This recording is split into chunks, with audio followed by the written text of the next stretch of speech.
बिस्मिल्लाहिर्रहमानिर्रहीम। अस्सलाम वालेकुम। क्वेश्चन नंबर 6 है एक्सरसाइज 3.3 का। Consider the function defined by the F of X 5x + 2 if F of X is equal to 32 then find the X value.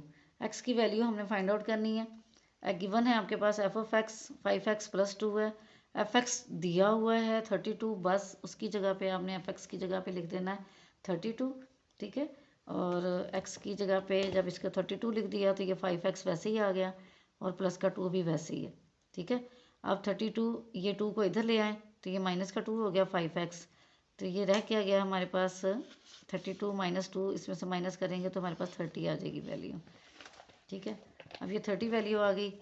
तो जब 30 आ गई है तो ये 5 इसको डिवाइड कर देगा, इधर मल्टीप्लाई हो रहा था 5 6 द 30 तो 6 आंसर आ गया। जो ओल्ड बुक है उस पर आंसर इसका रॉन्ग, आंसर जो है वो 6 ही है, लेकिन उसमें वैल्यू में क्वेश्चन जो है इधर 1 लिखा हुआ है। ओल्ड बुक में एक एडिशन में उन्होंने 1 लिखा हुआ है, लेकिन 1 करने से हमारा आंसर नहीं आता, इसलिए जो एक न्यू एडिशन आया उसमें जो है वो 2 लिखा हुआ है, जिसके मुताबिक जो है वो आंसर आ रहा है। ठीक है,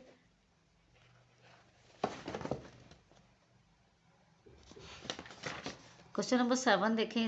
इसका बिल्कुल वैसा ही है जैसे क्वेश्चन नंबर 4 और 5 हमने किया है। Consider the function F X is equal to CX² + D where C and D are constant number if F of 1 equal to 6 and F of -2, ये 2 है, -2 equal to 10 then find the value of C and D। अब इसमें भी सबसे पहले आप ऐसे कर लें कि C हमने मालूम करना है, D मालूम करना है, और एफ ऑफ 1 जो है वो हमारे पास 6 है। फिर एफ ऑफ -2 जो है वो इक्वल टू 10 है। ठीक है, ये आपके पास सारी वैल्यू आ रही है। अब आपने एक साइड पे गिवन लिख दिया, यहाँ पे ये क्वेश्चन में लिख दिया ताकि आपको ये याद रहे कि डाटा में ये चीज़ें और ये हमने फाइंड आउट करनी है अभी, और इनको पुट करते जाना है। Put x is equal to 1, ये वाला 1 मैंने पुट किया है पहले। जब इसमें से ये वाला 1 पुट किया है तो c, ये x की जगह 1 पुट किया तो 1 1 दा 1 ही होता है, तो 1 को लिखने की ज़रूरत नहीं कि 1c लिखें आप, ये c + d लिख दें। ठीक है, सिंस अब आपने क्या करना है कि एफ ऑफ 1 की जगह पे क्या पुट कर देना है 6। ठीक है, पुट इन इसमें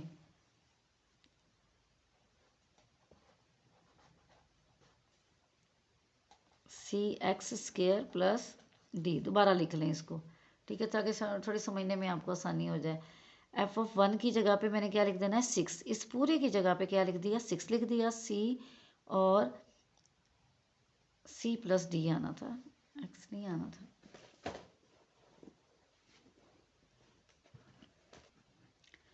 C + D है, इसमें हमने एफ एक्स की जगह पे 6 लिख दिया, C + D आ गया।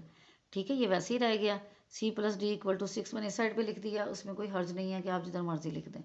अब हमने क्या करना है कि दोबारा यही वैल्यू ये वाला हमने करना है। यहाँ पे x नज़र आता है, वहाँ -2 लिख देना है, और यही वैल्यू हमारे पास है। इक्वेशन वही है एफ एक्स वाली, CX² + D, इसके अंदर वैल्यू पुट कर दें। -2 लिखा है x की जगह पे, x की जगह -2 लिखा, फिर C वैसे ही है, फिर x की जगह -2 का होल स्क्वायर, फिर +D। तो ये स्क्वायर की वजह से क्या हो जाएगा, ये 4 हो जाएगा, माइनस साइन भी प्लस में चेंज हो जाएगा, ये 4C आ गया +D आ गया। एफ ऑफ जो है वो आपके पास -2, ये इस तरह से वैल्यू आ गई। अब क्या करना है कि एफ ऑफ -2 की जगह पे क्या पुट करना था 10, पूरा एफ ऑफ 2 की जगह पे पुट इन। मैं पूरी ही इन 3 वगैरह ये ना लिखें आप बस यही लिख लें दोबारा, F of x = 4C + D, इसकी जगह पे वैल्यू पुट कर दें आप।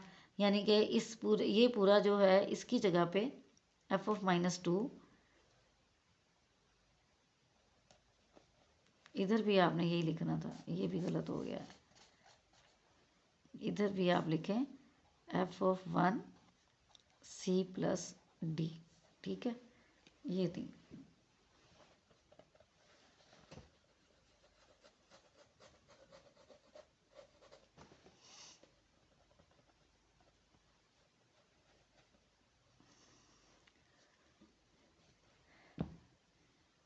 इसकी जगह पे 10 लिख देंगे तो 4C + D हमारे पास आ गया आंसर = 10 के आगे इक्वेशन बन गई है। अब इक्वेशन में इन दोनों इक्वेशन में देखें कि क्या फ़र्क है कि दोनों वैल्यू जो अगर कैंसिल करना चाहते हैं जो सेम वैल्यू हैं वो क्या हैं कि वो एक सेम साइन के साथ हैं, तो हमें क्या करना पड़ेगा, इनको सब्ट्रैक्ट करना पड़ेगा। इक्वेशन 2 फ्रॉम 1 कर दें, या जो भी इक्वेशन का आपने नाम लिखा हुआ होगा उसको सब्ट्रैक्ट कर दें। ठीक है, सब्ट्रैक्टिंग इक्वेशन 4 फ्रॉम 2 मैंने लिखा हुआ है, बहरहाल आपने जो भी नाम लिखा हुआ उसके मुताबिक कर दें। तो ये c plus D is equal to 6 4c plus D, और इनको जब हमने साइन चेंज किया है तो ये दोनों कट हो गए।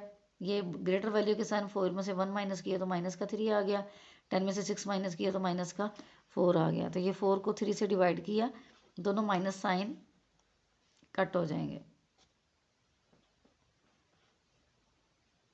ठीक है, ये दोनों, ये साइन इधर नहीं होगा, ये प्लस होगा, ये माइनस का है, इधर भी माइनस का आया, इधर भी माइनस का आ गया, तो ये दोनों माइनस साइन कट हो गया, तो ये 4/3 आंसर आ गया।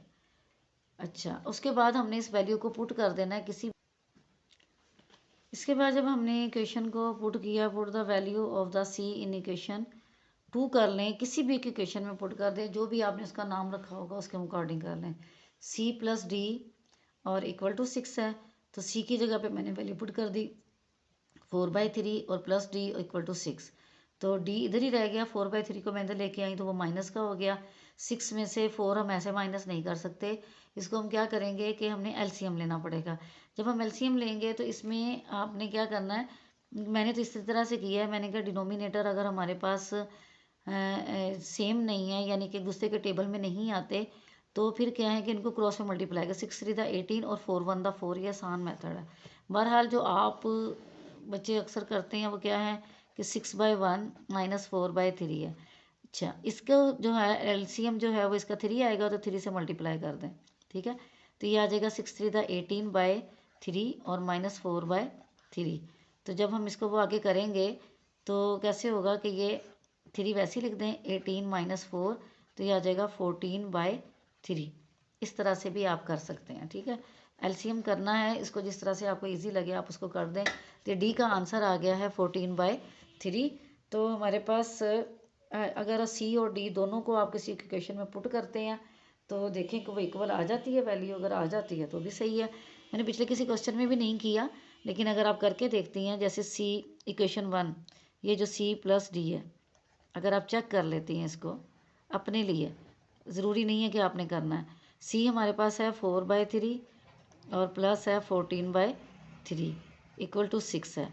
जब चेक करते हैं तो किसी चीज़ को, किसी वैल्यू को इधर उधर नहीं लेके जाते, तो ये 14 और कितने होगा 18/3 इज इक्वल टू 6 3 6 द 18, तो 6 is equal to 6, left hand side right hand side के इक्वल हो गई है। तो इसका मतलब है कि ये हमारा जो है ये बिल्कुल सही है, जो हमने आंसर निकाले हैं वो बिल्कुल सही है।